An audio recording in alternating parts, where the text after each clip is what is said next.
All right, my next guest tonight researches firearm laws and gun policies. I'm pleased to welcome to the day Drew Stevenson. He's a professor at the South Texas College of Law in Houston, Texas. Drew, it's good to have you on the program. Let's, if we can, put aside the issue of whether these new gun control measures are going to make it through the Senate. Would these measures, would they be enough to stop a repeat of what happened 2 weeks ago in Uvalde, Texas? They could. We have unfortunately a lot of these mass shootings in the United States or rampage shootings, and each one is a little bit different. And so there's no one rule that will address everything until there's no guns, right? But the last two were perpetrated by people that would have had a hard time acquiring assault rifles if this law had been in effect. They would have had to buy them illegally or on a secondary or black market. And that's not everyone can do that, right? It's not the same as just going to a gun store and buying a gun legally, which they could do now. We seem to have discussions like this almost every time that there is a mass shooting in the United States, but of course it's happening now on a daily basis practically. So obviously the discussions have dwindled in their numbers. What do you think it's going to take, though, to break the deadlock and to bring both sides of the political aisle together to bring sensible, reasonable gun reform? It's hard to say. I certainly want that.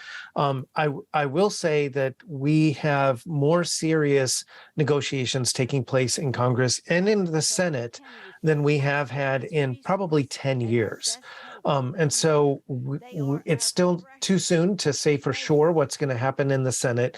To be honest, the Senate is most likely, if they pass anything, to pass their own package, which has different provisions than what the House did.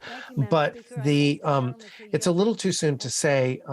People are listening to their constituents and also listening to their party. So we're closer than ever.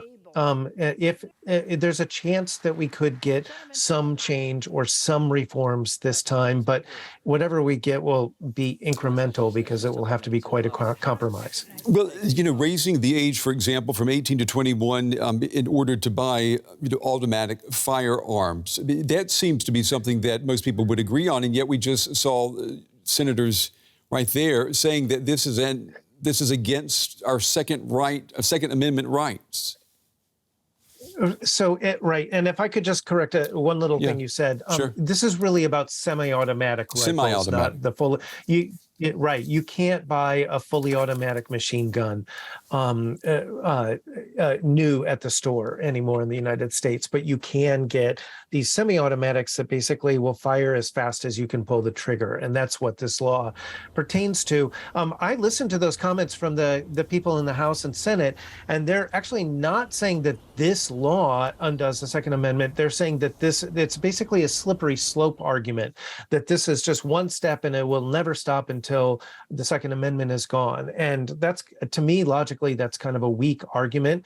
The fact is that this doesn't affect the vast majority of gun owners. It doesn't even affect the vast majority of the millions of people who already have assault rifles. It affects a very small group of people in the 18 to 21 age band. And by the way, we already have a federal law that those people cannot buy a handgun.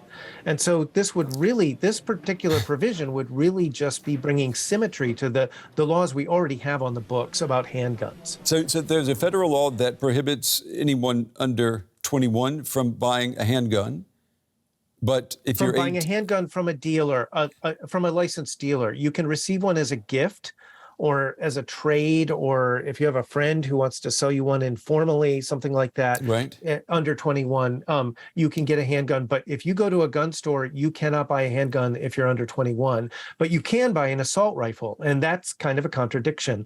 And so this would merely be leveling out the same age across different types of guns.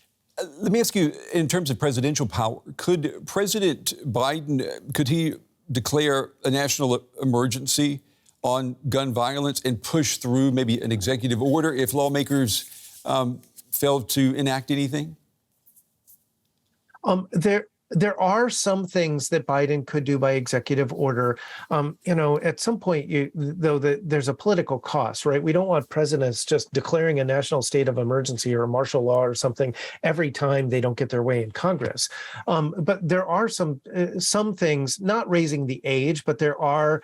If this doesn't go through Congress, there are some modest things that Biden could do by executive order, basically directing different federal agencies to work together better, to improve the background check system, and so forth. So not really meaty changes, but there are some changes around the edges that could happen by executive order. Well, Drew, if you were advising the U.S. president right now, I mean, if we just look at the statistics right now, since the start of this year, if you take the numbers of mass shootings in the U.S., it comes out to about 1.4 mass shootings every day.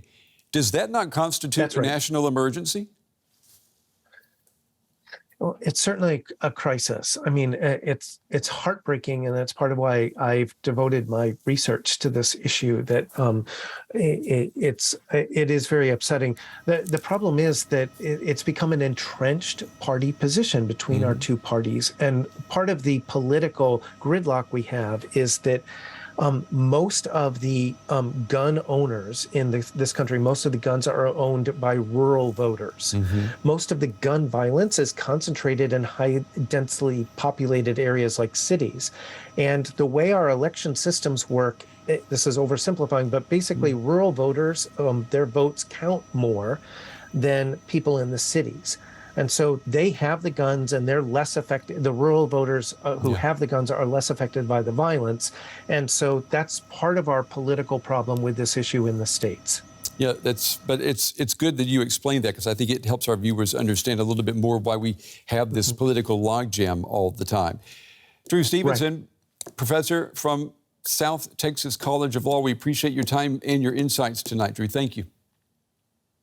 You bet. Bye-bye.